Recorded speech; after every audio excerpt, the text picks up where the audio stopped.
Hello mga kingga! This video ay may dumating na naman parcel. Hindi pa sa akin, sa asawa ko. Hindi ko alam kung ito, pero kahit naman ko. Total ako na rin naman nagbayad, di ba? Buksan ko na, di ba? Ayan, sa mga ako magbukas. Diretso ang bukas na to, wala na etchos. Punit kong punit. Matigas pa rin. Tadam!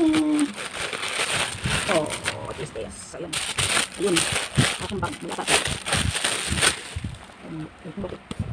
Lagayan ng tools. Ayan, ito pala yung order niya. Sa Shopee ata niya ko in-order. Ayan. Maganda siya, makapal. Ang presyo nga pala nito is 250. Hindi nayaran ko sa delivery. Pero ayun, siya, maganda siya. Kung nga gustong lagayan ng tools. Ito, pwede dito. Huwag na kayo. Di ba, nag-promote pa. Pok, ganda niya, fresh. Oh, di ba, ang ganda niya iba. Pwede kang lagay dito ng ano. Pero ang pagkakalang ko dito is lagayan niya ito ng tools. Tala. Maganda siya, makapal. Isado natin. Balik ko na ha. Maganda siya at makapal. Then, dito lang po. Thank you so much.